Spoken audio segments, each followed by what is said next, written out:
Hey guys, Dave from Nerdarchy, for nerds, by nerds, and today I'm hanging out with Amy Baker, uh, artist as well as the program director at FaerieCon.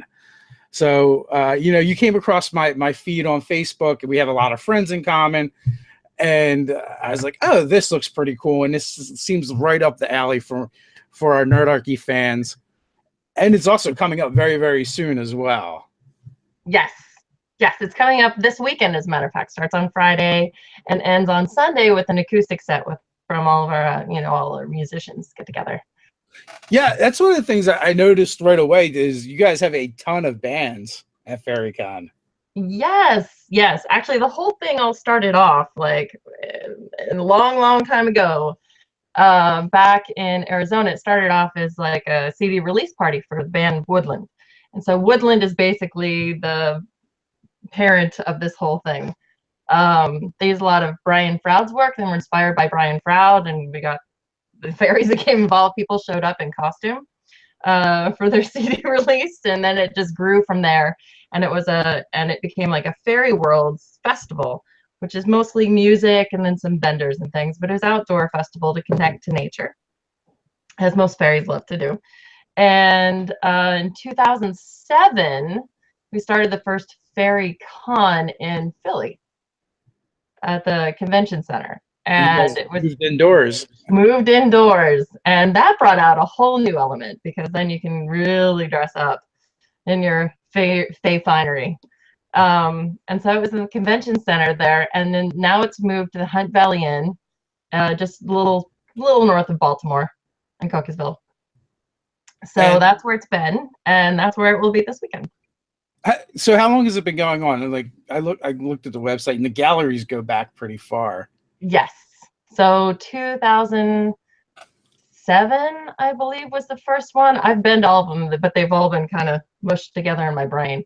I think 2007, 2008 was the first one. So I believe it's definitely 10 years old because we had the 10th anniversary. We celebrated it last year, and we had Wendy Froud and Toby Froud out, and they brought their art, and it was a whole lot of fun. It was a big party. So it sounds like fun. And I was looking, at some of the pictures, and everything looks awesome. Looks like a blast. How long have you been the director? It's a relatively new role for me. So I've been heading up programming for FaerieCon for about a year or two. We also have Mythic Worlds, which is now FaerieCon Seattle, which is a West Coast one. So we have both coasts, and so I do both coasts. And Faerieworlds, which is the festival, is actually in the summer in Horning's Hideout near Portland, Oregon. So we have year-round. We've got FaerieCon Seattle, which is in February. Then we have Faerieworlds, which is the last weekend in August at Horning's Hideout in Portland, and now FaerieCon this weekend in Baltimore. And so I took over the reins doing the programming for all of that about a year or two ago, but I have not missed one of those events since 2004, I believe, the first Horning's Hideout Faerieworld. So I've been with the production for quite a while. Yeah, I saw in your Facebook profile you also profess to be a fairy yourself, amongst other things. I'm a fairy shenanigator. Basically, I cause a lot of fun. Or at least I like to think so, amongst friends and things. So, glitter bombs and things like that. Just lots of fun. Sounds like it. Mm-hmm. So for someone who might be looking for something to do and are willing to travel to the Baltimore area, or it might be in that area, what can they expect from FaerieCon if they haven't been there before? Oh, FaerieCon, it's like we say it's like you pass through the veil and you enter a different realm. And that's what we try to do. We create a whole atmosphere. It's so different. You're not really connected digitally to anything. You have all these craft makers that do costume parts like wings and crowns, and you have fairy apothecaries and leather workers and things like that. So we really curate our vendors they tend to veer towards the mythic and things. And then the music that we have is usually a lot of pagan and rock bands from Europe. Like this year we have Faun back and Folk Noir, which Faun is a German band. They're so much fun, high energy, total high energy. And we have Woodland and Martine Kraft. She's from Norway. She's a lot of fun. And we have Einar, who is, his band is Wardruna, and his band does the music for History Channel's Vikings. So it's a whole thing. Now, if someone wants to come, they don't have to be dressed as a fairy per se, but you can come dressed as your mythic self. It's kind of a come as you are, or what you'd like to be. You can dress up in your fairy finery. In the evenings, we have what we call the masquerade balls, which we have a good fairies ball and a bad fairies ball. And the good fairies ball, you can dress up as a good fae, a Seelie fae. And then the bad fairies ball, that's mischief. That's pure mischief. And the naughty fairies take over. And which one do you generally attend? I do them all. I like to express my good and naughty sides equally, but I will create shenanigans whatever night that I'm there. So I'll be around. Definitely can't miss me. I'm like a 6 foot tall redhead, loud, obnoxious, especially when I start hitting the bar and drinking. So Cat is showing some disdain for glitter bombs. a little merriment. Oh, glitter bombs are not common there. Glitter bombs are common in my life. My husband hates them. He can't get rid of the glitter, so he hates that. But at FaerieCon, it's not just the glittery fairies, but you have nature. People are connecting with the nature spirits and things. So no glitter bombs in your face, I promise. If that happens, you come to me. I'll take care of it. But yeah, no, it's I think there's a lot of green men shenanigans. It's just a lot of fun. It's like I said, express your mythic self. So we have satyrs that are there. We've had unicorns, gnomes, elves, pixies, fairies, and a whole bunch of other ogres and trolls and things like that. So Ed does everything, says glitter is the herpes of the craft world. It is. Oh my gosh, it is. You cannot get rid of it. Cannot. And I have a craft room in my house, and I don't know how it happens. I inspect myself when I leave the room, no glitter, and then the next thing I know, I'm getting called on the carpet because there's glitter on the couch, and I did not put it there. So you can't get rid of it. You can't. It just try. I'm sure the hotel is just like the carpets are just covered in glitter by the time we're gone. But yeah. So you guys have a bunch of workshops planned at FaerieCon. What can people expect? Yes. Oh my gosh. Okay. So we have workshops that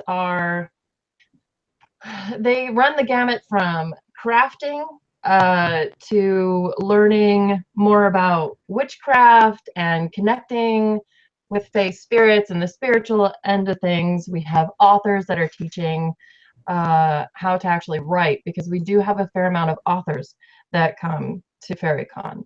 So as a matter of fact, we've got, I know that Melissa Marr, if you're familiar with her, she's a New York Times bestseller, and she's doing at least 2 workshops. She does a lot of really fun sword work. So she's going to teach you how to incorporate sword fighting and violence into your writing. So we've done some sword workshops with her, tons of fun. And so then she's familiar with the world of publishing, traditional publishing. So she'll do a workshop to help writers get their books from the first stages all the way to publishing and how to navigate that. Cindy does a lot of stuff with fiber and felting, and she's going to teach you how to do dreadfalls, and like it doesn't hurt to make costume bits while you're there. So she's going to be doing that. she's also going to be doing like felted scarves, so more costume pieces. You can learn how to play a whistle from Rob, and like 10 whistles. And I know he's got it's basic things. He'll provide the whistles, and you can learn how to play a whistle basically. And then I know Einar's doing some workshops on runes because he's very connected with that part of his heritage. So like esoteric arts, and we also have panels that are kind of like workshops where you can attend those and learn about the music of Orduna and things too. So there's something for everybody. Yeah, one of the things that stuck out to me right away was when I saw the the adding swordcraft and into your writing was the fact that it also boasts a demo. So that seems really cool. Yes, as a matter of fact. Mythic Worlds, we actually allowed students to play with the swords. And this one, she's actually bringing, what do you call it, a swordsmith, basically? A professional swordsmith. So you are going to see swords, possibly. I don't think this one you're going to play with them because I don't think the area is big enough. But there's definitely some sword work going on there. And Melissa is into also swords. So I don't know what the word for that is. You do Arma, and one of my partners used to do Arma and sword fighting. So I'm always looking for random people to try and impale him. So that's fantastic. Well, that's how you know who your friends truly are. Right? The ones that care enough to get you involved in death matches with swords.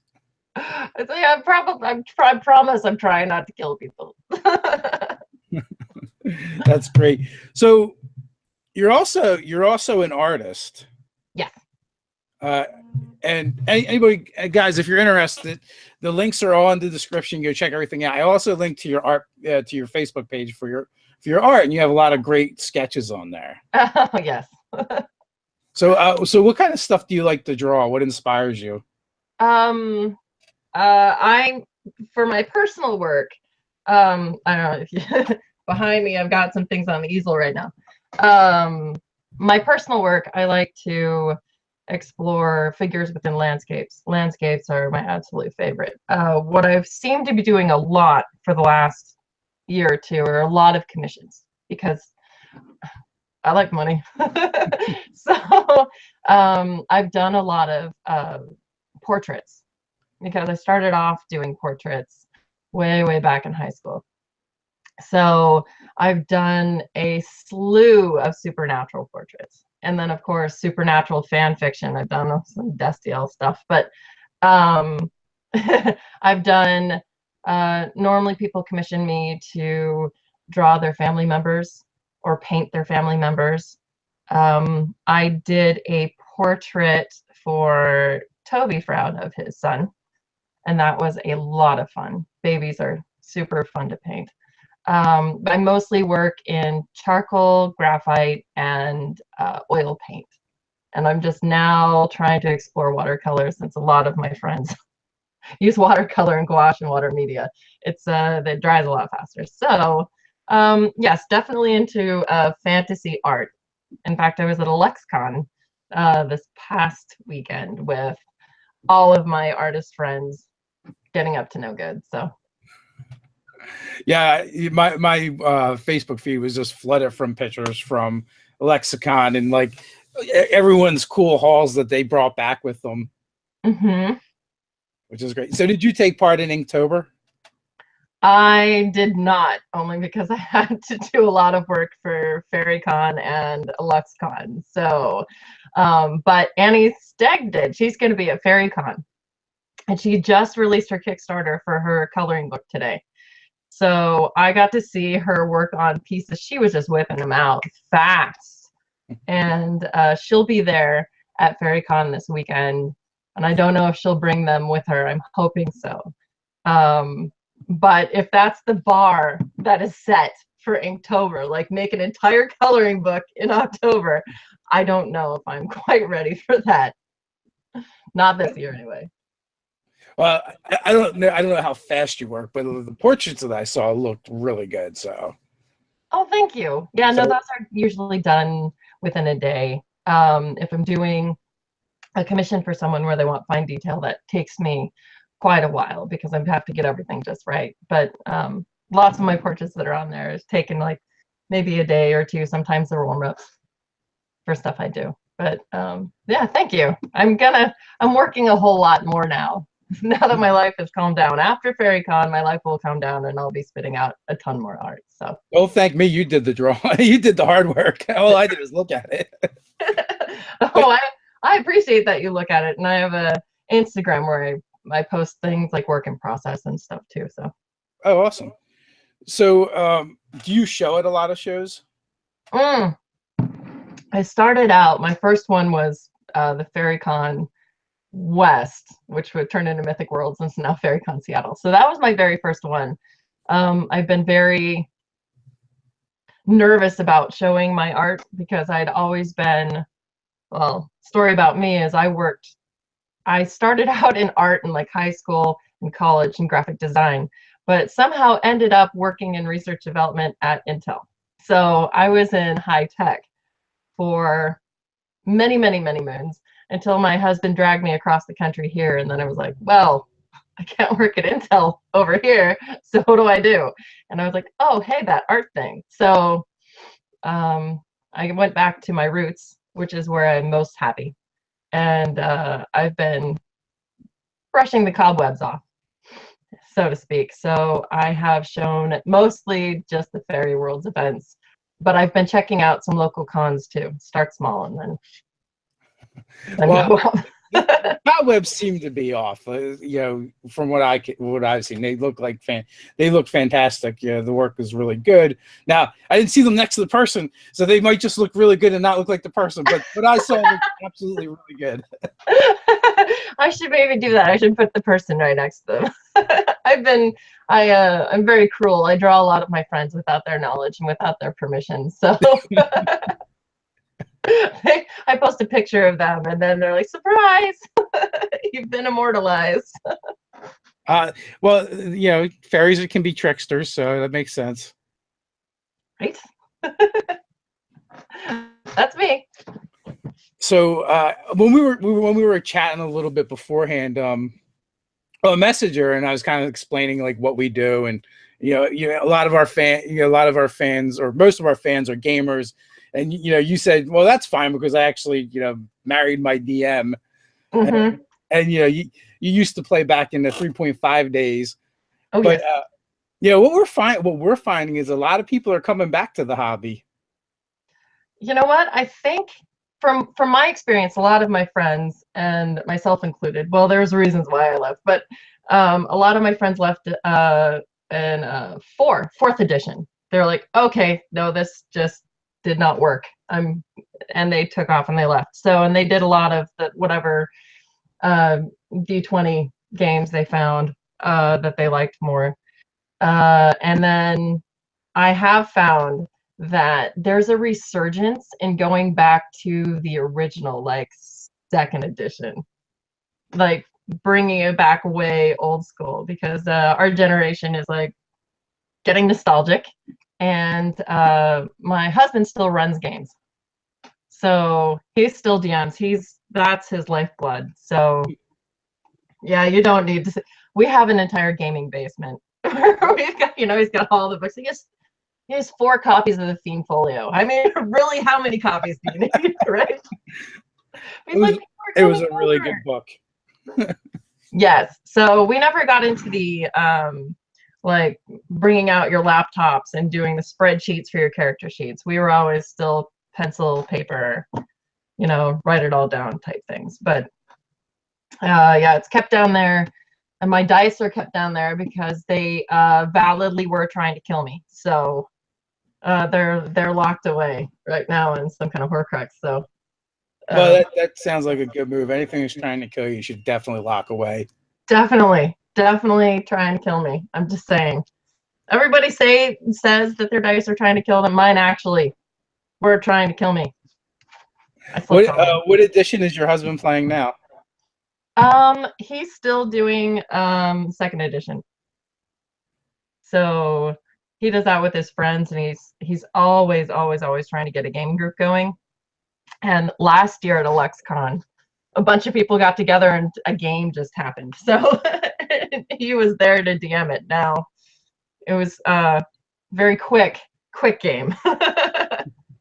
So it wasn't like a massive long campaign, but it was fun. It's very much fun. So yeah, he's second edition. I'm more the 3.5. So we talk about and play 5e, the latest version, which is like it's kind of like a mishmash between second edition and third edition with some things from fourth edition added in.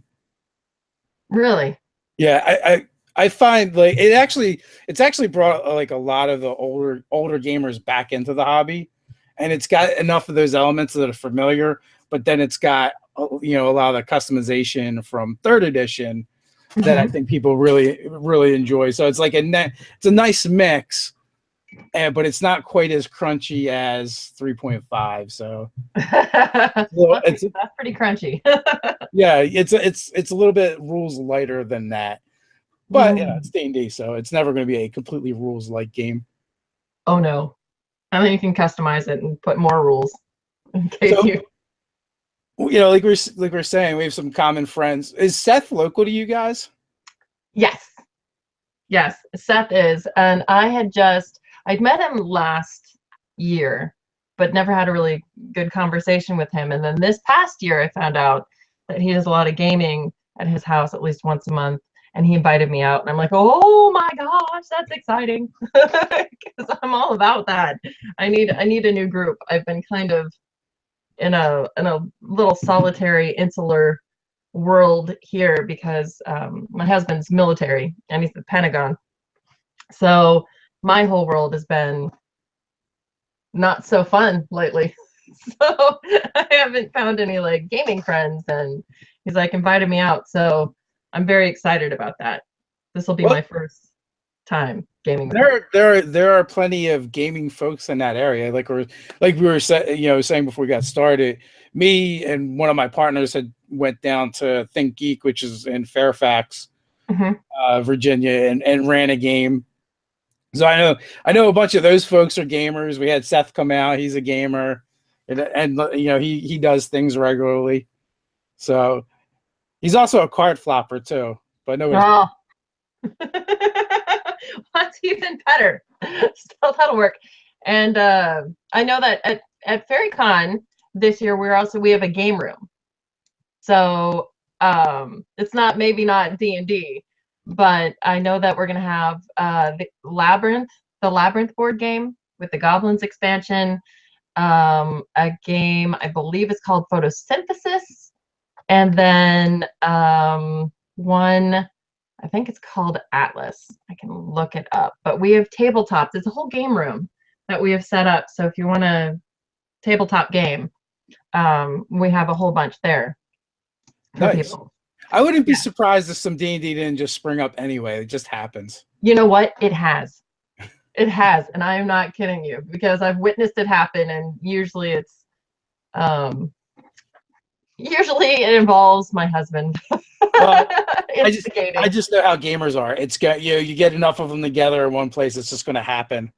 Yes, and it happened in the cafe once. And then so the chat from TrueMate, there's a call. Get a military wives gaming group going. Sounds fun. It should happen. And I don't know why it doesn't, except for I haven't met too many other wives like me. I haven't met too many other people like me. Not too many other military wives. They usually have their life is kids and obligations, and my kid has 4 legs and fur. Yeah, you gotta be careful. You don't want to get any of that on you.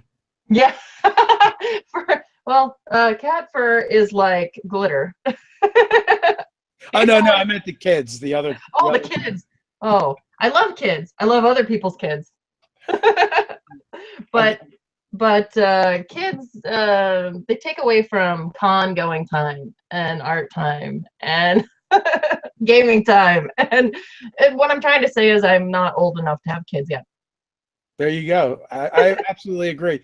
If you're a woman, kids will wreck your body and then your life. So, I've heard that. I've definitely heard that. That's why I allow all of my other friends to go first and then tell me how it is. And I'll definitely spend a lot of time with their kids, but it's always nice to like send them back home. all that being said, I have two. One of them's about to turn 17. The other one's 13. All teenagers. Yeah. Oh, well. Huh. I think my daughter would actually love FaerieCon. She's like, at least the makeup part of it, she would love. Oh, sure. Oh, sure. We have a lot of youth that come to FaerieCon. So we have an entire children's area for the young ones, and they've got their own little schedule, their own, own entertainment. So young kids are definitely aplenty there. Really cute, running around like tutus and wings, and little boys like with swords and furry pants and fighters. And everybody comes. Like we've had stormtroopers, like little kids as Lego people, and steampunks and things like that. So there's that end. And then we've had lots of teens come because they can just dress up all wild and crazy and live their best life basically there. Now I'm just imagining fairy troopers. Oh my god. Just when you didn't know you needed a thing in your life. Right. We've had Santa Claus show up, so it's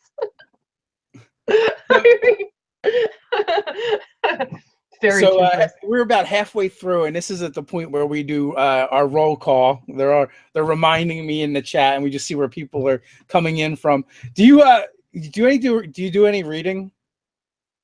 Yes, I read. Have you read any Dresden Files? Yes, actually, way back, but yes, I have. Well, I only say that because you mentioned Santa Claus, and they referred to Santa Claus like fairly early on in that series as being a badass fairy. Well, that's the reason why Santa Claus shows up, basically. Yeah. But it showed up for Faerieworlds, so yes. Yeah. Okay. Yeah. So, do you have a favorite? Costume that you've seen over the years? Like, oh my gosh. Okay, so we had a full Skeksis there last year. Oh man, mind blowing! I was like, what? And of course, Toby was there, and we had and Jareth too. So it was like a big, because it was an anniversary, and we had a bunch of Labyrinth that was celebrating. Also, anniversary of Labyrinth. It was these costumes were absolutely phenomenal. Movie quality costumes, mind blowing. And then we've had stilt walkers and things too that have just been amazing. And then we have a performer that comes, Wotan, and he's this monstrous guy. He's like, I like to think he's 8 feet tall, but he's probably close to 6.5, 7 feet tall, and this booming voice. And he has this, basically this hammer, but it's like stuffed, so it doesn't like really hurt you. And he belts out fairies, right? And all these little kids come running around, and it's kind of like Gulliver's Travels, where they're trying to like tie him up and like get him, and then he has like nets and things where he catches them and he bops them on the head with his hammer and things like that. So that's of all my little one has to come up, of all the costumes I've seen, those have been my favorite in recent years, of course. I think it's funny when you say he's like 8 foot tall, because you said you're really tall as well. He's taller than I am. Like, I have to look straight up, and I'm super tall, and I also wear heels. So mostly when you see me, I'm about 6'3", 6'4". And he still towers above me. So I think he's got to be about 6'7", somewhere. But it's just, he's huge. He's huge. huge guy, and it's just yeah. And the stuff he does in Seattle, he's from Seattle, from the Seattle area. He does he dresses up like Krampus stuff too on Christmas. So he definitely knows how to ham it up, and he also started the zombie walks there. So So I imagine you and Kelly got to be a great pair, Seth's wife, because both of you are. It sounds like you're both of like beautiful Amazonian proportions. I think we are about the same height. Yeah, I'm pretty sure. Yes, but yeah, I can't wait to hang out with her. yeah. When we were waiting for Seth to show up at Think Geek, and I was like, oh, he's here, and my point person was like, where? I'm like, well, look for the Fabio looking guy out in the parking lot. He does. He has fabulous hair. Yeah. I was like, oh, too bad John couldn't make it because you both have the same fabulous hair. Right? Something about those long-haired guys, man. Telling you. So I'm gonna jump into the chat now and see where people are coming in from. We got Todd in Dallas. We also have Ed Does Everything in Dallas. We've got Utah with Virgilio. We got the OZ represented by Raven. We've got Missouri in the house with Ranger Roy. We've got Denver with John. Lincoln's coming in from Sweden. Jacksonville, Florida with John. Edmonds, Washington is Elfbait. Zaref Gaming is Rodizio, New Mexico. Wales is in the house with Truemate. Uncle Peter is in Ontario, on a train in Ontario, apparently. Prupru is in Denmark. Tesmic is in Australia. Acolyte 14 is in Boston. We have Shalander in Rio Rancho. Dan, Wisconsin is in the house with Scratch Paper Games. Santa Barbara, California with Sean. Geek in Undies, Circleville, Ohio. Lopez Island, Washington is AJ Kinney. Brian F. is in New York City. Greenville, Tennessee is Matthew.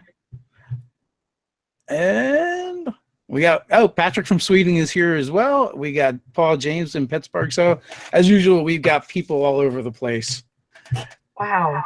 Oh, and the video gets +1 for the cat cameo from Truebait. Sorry about that. No worries. That is not the first nor fifth cat to appear. So I have a mug, nice little Kermit mug that this used to hold my water, and then she just decided it was hers. So that's her water dish, and it's kept up here because if I try to put it somewhere else, she has no idea. She can't find it, so yeah, she came up to drink. Sorry. Oh, we got a question for you. A couple questions, actually. Sure. From Geek and Undies. Besides the Froud clan, who are the other artists that have influenced your craft, as well as what type of fae do you identify as? Oh, that's a loaded question. All right. Well, my primary influences also happen to be my friends. So Amy Brown and I like to, and if you don't know Amy Brown and you love fairies, why don't you know Amy Brown? So yeah, it's hard to imagine someone loving fairies and not like. I feel like even if they don't know who she is, they've seen her work. Right? Like if you've seen a fairy with striped stockings, that is definitely Amy. Sure. We have a running joke because she's a redhead too, and I'm Amy B and she's Amy B. And I sit with her a lot and in her booth, wherever she's showing at. And I've actually had some of her fans try to present me with their work because they thought I was her to sign it. So she was going to start hiring me out to just sign her work. It's kind of like a joke. Body double, artist double. Yes, because I was like, I'm her double or something. But when it comes to Mischief, that lady, I tell you, she's I got nothing on her basically. So Amy Brown and Stephanie Law, both watercolors. I don't know because I do oils, but I love them. And in fact, I have a lot of their work up on all my walls, like surrounding me as inspiration right now. So those two ladies are some of my best favorites. And then when I'm working in charcoal and graphite, the artist that I really admire is Alan Williams. So, and he did a lot. He's done a lot of concept work out there. If you don't know Alan Williams, definitely look up Alan Williams. His stuff is phenomenal. And Travis Lewis. So when it comes to my influences, those are them. And then when it comes to the Fae I identify with, well, I'm kind of more like a pixie, but a mischievous pixie, because I can usually only carry one thought or one emotion in my brain at a time, and I tend to mess with people a little bit, but for fun, not evil. It's not like I'm stealing their babies and replacing with a changeling or anything. It's just pulling little pranks and things like that. So, but the bad fairy balls definitely bring out my unseelie side. So I transform into something pretty wicked. And when I game, usually I'm a necromancer or something of the sort. So I like to be a big baddie. Well, in 5th edition Dungeons and Dragons, they do have a Fae Pact Warlock. Oh, don't tell me this. Actually, tell me this, because I think I might have to get back into a game. Just, you know. You don't have to, but we try and lure everyone we can in with by any means necessary. I have no problem with this. Have dice, will travel. All right, so I just find me a group. I'll hook in, because I think you've just snagged me. I think I'm going. They also introduced from 4th edition, it carried it on. So now they have Eladrin, so more of Fae style elf. Yeah. Elves. I'm like, oh, Feywild is going crazy now. Well, that I know a lot of people don't like 4th edition, but the introduction of the Shadowfell and the Feywild were pretty much happened in 4th edition, which I think they're great additions to the game. And so the Eladrin, they just recently they released like a version in the DMG, but then they released online. You can actually find it at the Wizards of the Coast site, where they're kind of their abilities change depending on what season of their life they're in, and it's more of an attitude. So whether they feel like winter or summer or spring or fall, so it changes like their personality too. That sounds fun. I thought it was a great idea, a great concept. That is a great concept, because usually I'm used to like, oh, you've got the winter fae and the summer fae, the autumn fae or whatever, but to be able to transform from one to another depending on where you are in your life, that's fantastic. Well, yeah, and like, so the way it could be played too, like you could be winter all the time and never change, or summer all the time and never change. But you could also you could have like a spectrum or a range depending on what happens to you in your adventures or your life, or you just go. Everyone goes through their winter phase. Some are perpetually stuck in it. Yeah. So there's a question I like to ask every time I get an artist on here. Sure. How much time each day do you actually spend arting? Well, depending on if I'm in the middle of a piece. Like right now, I've got a piece behind me that's some standing stones. And if I'm really into it, I can usually work from, I'm not a morning person, just put that out there. So about 10 in the morning, and then I'll work until about midnight, maybe, probably later, because I'm a night owl. Sometimes I even forget to eat. So, but on those days where I'm just completely unmotivated and I just have to just do the work, because that's the most important thing, do the work. If I get 4 to 5 hours out of a day, I'm lucky. So anywhere from 4 to 14 hours. 4 to 14 hours. If I'm really into a piece, like I gotta get this done, or I really want to get this done, or I'm super inspired by the piece, I'll forget everything else exists. But there's social media, and Facebook, and I get stuck down these holes and on Instagram where I'm just clicking. Ooh, that looks interesting, that kind of thing. And on Facebook, oh, let's read the news now. I get completely distracted entirely. Like half my day's gone. I don't have any of my household chores done, and yeah, I've got a couple doodles, but oops. The internet is great for opening up those never-ending rabbit holes. It is horrible. It's horrible because it's like, oh, I just need a reference photo for this.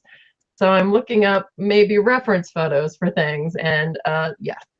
I do that with work stuff all the time. I'm like, the other night my wife came down and I had come down to the computer to do something specific, and I'm like, I've done a handful of things already, but I haven't even touched the thing I actually came here to do.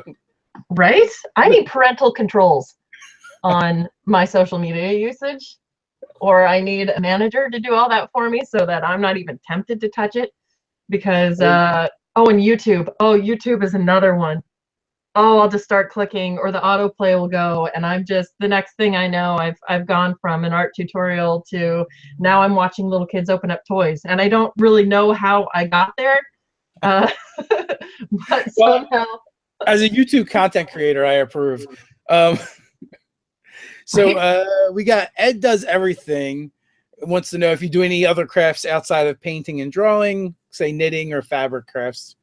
Oh boy. Okay, so I'm not taking you into my craft room right now because it's scary, but I do, for obvious reasons, a lot of costumery, and I started out doing a lot of prosthetics and special effects makeup and things for haunted houses.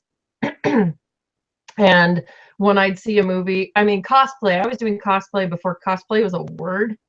It was just costuming. When I go to these conventions, and usually only one or two people dress up, and like I'm there in my little like gown from Ever After or something, and people are looking like, oh, you are pretty hardcore into that. Now I love it because cosplay just opened up and a whole new generation of you were just ahead of your time, that's all. Well, it was only select geeks way back in the day were super dressing up and things for this. I love that now everybody does, and it's a thing, and it's a huge thing because now we've got Warbla and all these other products that weren't around and available back then, and now you can. And I do.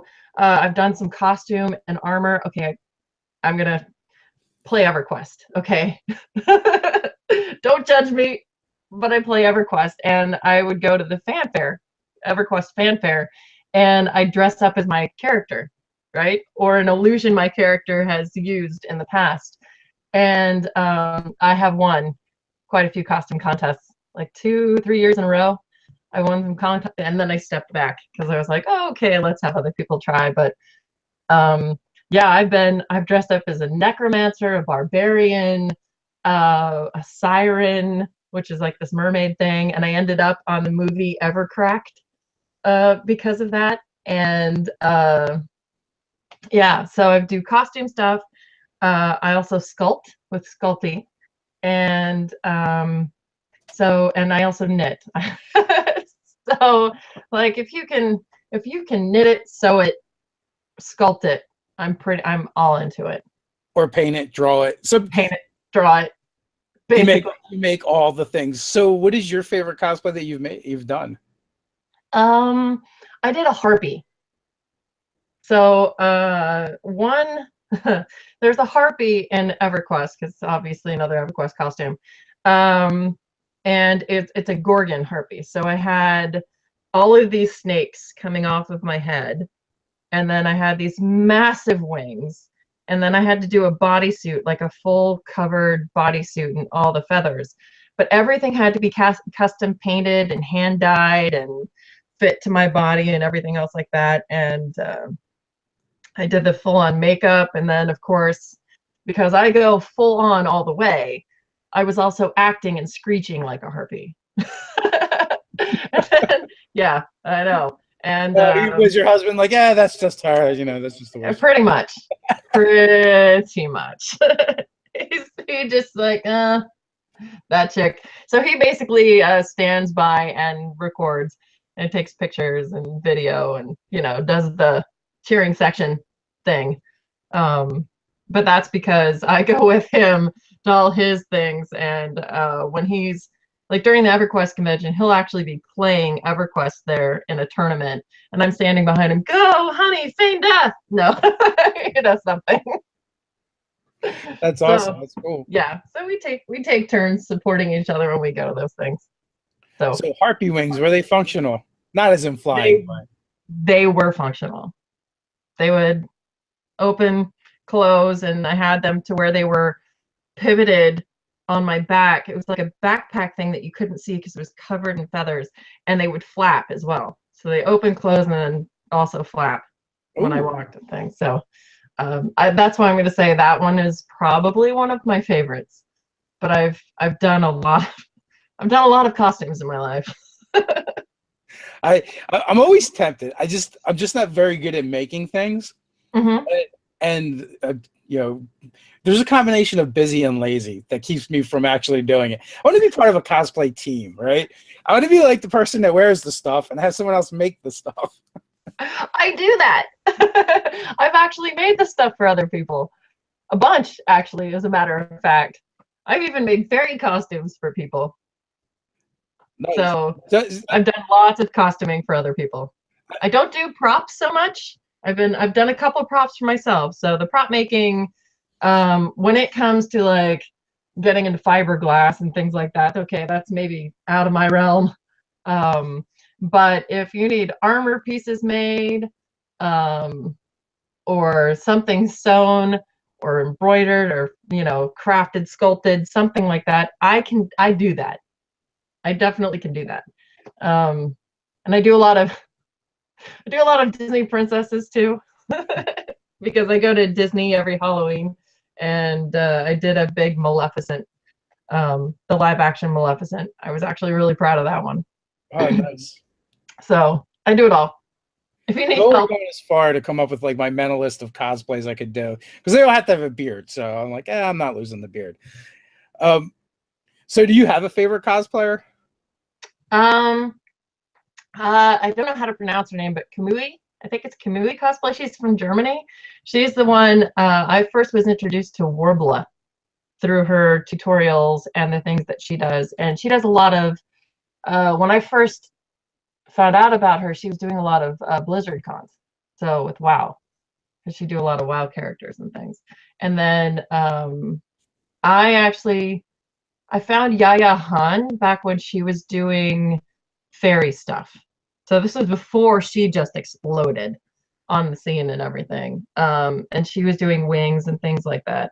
And then Firefly Path also with the fairies. So I think, so yeah, Joe Ellen from Firefly Path, and then Yaya Han and Kamui Cosplay. Those are my 3 best fave cosplayers. Kamui, did she do a armor book? Yes. I thought so. Yeah. Yes. She did an armor tutorial, which I think has been basically the Bible for all other cosplayers out there on how to make armor and things like that. And I'm pretty sure Warbler sends her their new products to test out and try, like clear Warbler or black Warbler, all this stuff. And she tries them out and she makes these amazing things that I'm like, oh, this would have been good. This would have been good like a decade ago. Where has this been all my life? Yeah, I'm like with the craft foam and the Mod Podge. It's bad.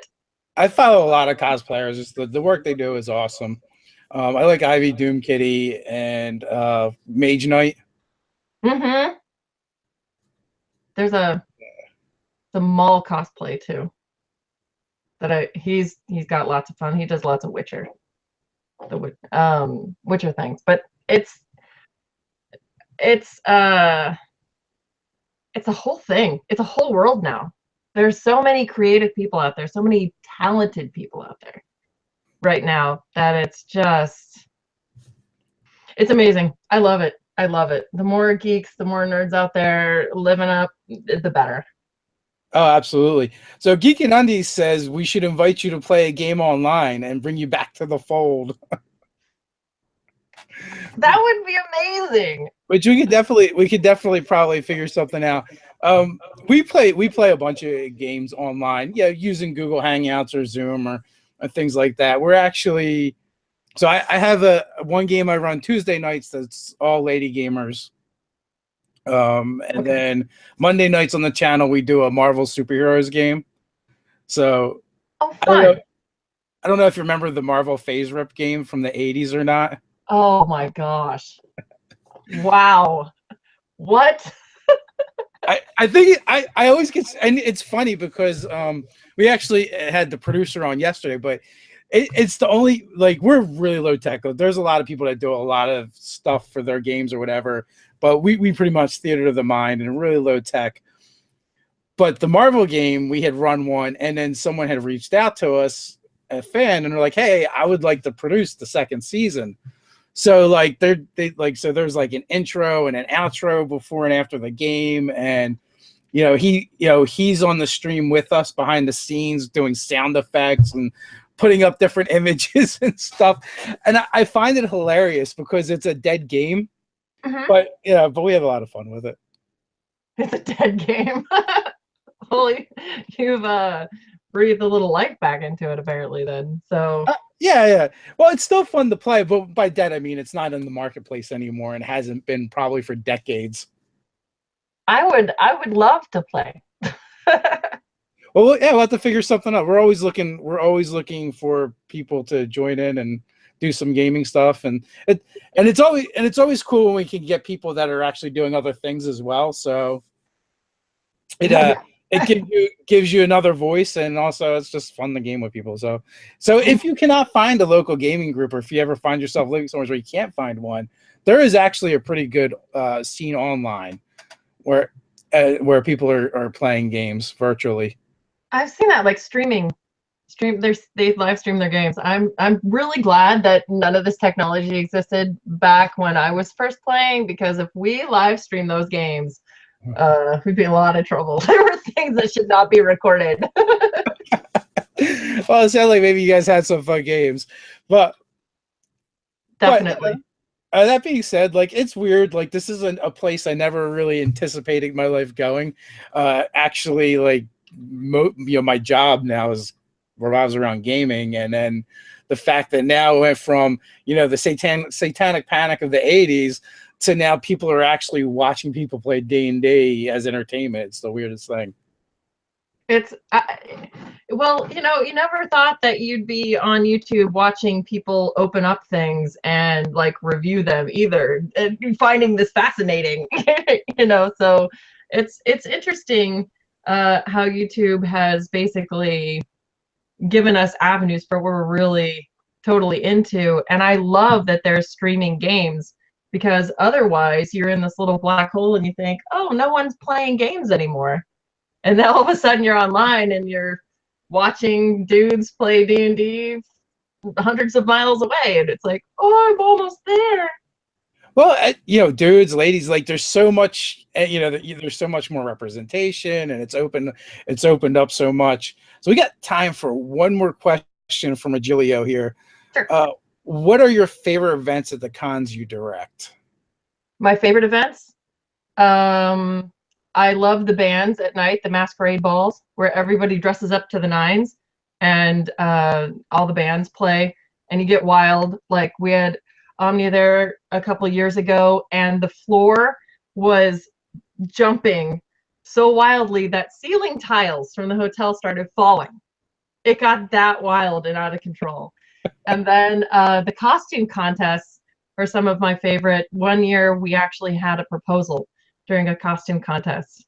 So we kind of, like, the girl who won the costume contest for the adult division, she was proposed to by her boyfriend there, and that just made for a little special evening, because she was dressed as a fairy, like holding a cocoon, like a moth cocoon. So she was a cocoon fairy, so she protects the cocoons, and her boyfriend was like this cloaked thing, and she had no idea it was him, and then he was there because he was completely covered, and then he revealed himself and got down on one knee and proposed and things. So lots of really fun, cute things happen during the costume contest. And the balls are so much fun. But since I head up programming, I can't love one more than the other. and I moderate a lot of the panels too. So So they're all your children, and you must love them my equally. children, I love them equally. I don't have favorites. Absolutely. Well, that brings us right up on the hour, and I want to thank you for hanging out with us today. Greatly appreciate you coming on, and thank you everyone for everyone for hanging out with us. John wants to know if she accepted. Yes. Yes, she did. Yes, she did. Thank goodness. Because we were like, she did. She said yes. It was beautiful. I think in that situation, though, like you accept, and even if you don't want to afterward, you like just withdraw. I've seen it. I've seen it to where the girl did not accept, and that was like cringing, kind of embarrassing. But no, they were obviously very much in love, and it was so incredibly sweet. And she was shocked because she didn't even know he was there, and it was wonderful. And it just so happened we didn't rig it to where she won. She just, she naturally won. Everybody voted and she won, so it wasn't rigged.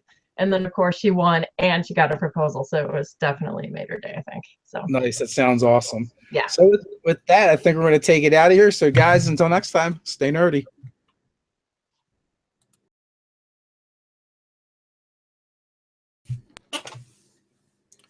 Hey guys, Dave from Nerdarchy, for nerds, by nerds, and today I'm hanging out with Amy Baker, artist as well as the program director at FaerieCon. So you came across my feed on Facebook, and we have a lot of friends in common, and I was like, oh, this looks pretty cool, and this seems right up the alley for our Nerdarchy fans, and it's also coming up very, very soon as well. Yes, it's coming up this weekend, as a matter of fact. Starts on Friday and ends on Sunday with an acoustic set from all of our, all our musicians get together. Yeah, that's one of the things that I noticed right away is you guys have a ton of bands at FaerieCon. Yes. Actually, the whole thing all started off like a long time ago. Back in Arizona, it started off as like a CD release party for the band Woodland. And so Woodland is basically the parent of this whole thing. They use a lot of Brian Froud's work, and were inspired by Brian Froud, and we got the fairies that came involved. People showed up in costume for their CD release, and then it just grew from there. And it became like a Faerieworlds festival, which is mostly music and then some vendors and things, but it's an outdoor festival to connect to nature, as most fairies love to do. And in 2007, we started the first FaerieCon in Philly at the convention center. And it was moved indoors. And that brought out Faerieworlds, which is the last weekend in August at Horning's Hideout in Portland. And now FaerieCon this weekend in Baltimore. And so I took over the reins doing the programming for all of that about a year or two ago. But I have not missed one of those events since 2004, I believe, the first Horning's Hideout Faerieworlds. So I've been with the production for quite a while. Yeah, I saw in your Facebook profile you also profess to be a fairy yourself, amongst other things. I'm a fairy shenanigator. Basically, I cause a lot of fun.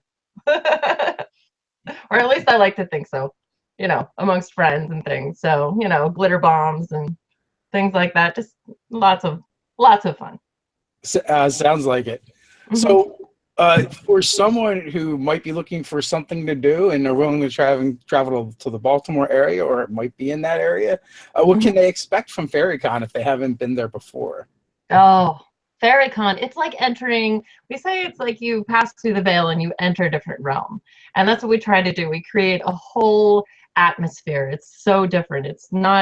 You're not really connected digitally to anything. You have all these craft makers that do costume parts like wings and crowns, and you have fairy apothecaries and leather workers and things like that. So we really curate our vendors to they tend to veer towards the mythic and things. And then for glitter bombs. A little merriment. Oh, glitter bombs are not common there. Glitter bombs are common in my life. My husband hates them. He can't get rid of the glitter, so he hates that. But At FaerieCon, it's not just the glittery fairies, but you have nature. People are connecting with the nature spirits and things. So no glitter bombs in your face, I promise. If that happens, you come to me. I'll take care of it. But yeah, no, it's I think there's a lot of green men shenanigans. It's just a lot of fun. It's like I said, express your mythic self. So we have satyrs that are there. We've had unicorns, gnomes, elves, pixies, fairies, and a whole bunch of other ogres and trolls and things like that. So Ed does everything, says glitter is the herpes of the craft world. it is. Oh my gosh, it is. You cannot get rid of it. Cannot. And I have a craft room in my house, and I don't know how it happens. I inspect myself when I leave the room, no glitter, and then the next thing I know, I'm getting called on the carpet because there's glitter on the couch, and I did not put it there. So you can't get rid of it. You can't. It just try. I'm sure the hotel is just like the carpets are just covered in glitter by the time we're gone. But yeah. So you guys have a whole new element, because then you can really dress up in your Fae finery. And so it was in the convention center there, and then now it's moved to the Hunt Valley Inn, just a little north of Baltimore and Cockeysville. So that's where it's been, and that's where it will be this weekend. So how long has it been going on? Like I looked at the website, and the galleries go back pretty far. Yes. So 2007, I believe, was the first one. I've been to all of them, but they've all been kind of mushed together in my brain. I think 2007, 2008 was the first one. So I believe it's definitely 10 years old because we had the 10th anniversary. We celebrated it last year, and we had Wendy Froud and Toby Froud out, and they brought their art, and it was a whole lot of fun. It was a big party. So it sounds like fun. And I was looking, at some of the pictures, and everything looks awesome. Looks like a blast. How long have you been the director? It's a relatively new role for me. So I've been heading up programming for FaerieCon for about a year or two. We also have Mythic Worlds, which is now FaerieCon Seattle, which is a West Coast one. So we have both coasts, and so I do both coasts. And Faerieworlds, which is the festival, is actually in the summer in Horning's Hideout near Portland, Oregon. So we have year-round. We've got FaerieCon Seattle, which is in February. Then we have, and the music that we have is usually a lot of pagan and rock bands from Europe. Like this year we have Faun back, and Folk Noir, which Faun is a German band. They're so much fun, high energy, total high energy. And we have Woodland and Martine Kraft. She's from Norway. She's a lot of fun. And we have Einar, who is, his band is Wardruna, and his band does the music for History Channel's Vikings. So it's a whole thing. Now, if someone wants to come, they don't have to be dressed as a fairy per se, but you can come dressed as your mythic self. It's kind of a come as you are, or what you'd like to be. You can dress up in your fairy finery. In the evenings, we have what we call the masquerade balls, which we have a good fairies ball and a bad fairies ball. And the good fairies ball, you can dress up as a good fae, a Seelie fae. And then the bad fairies ball, that's mischief. That's pure mischief. And the naughty fairies take over. And which one do you generally attend? I do them all. I like to express my good and naughty sides equally. But I will create shenanigans whatever night that I'm there. So I'll be around. Definitely can't miss me. I'm like a 6-foot-tall redhead. Loud, obnoxious. Especially when I start hitting the bar and drinking. So Chat is showing some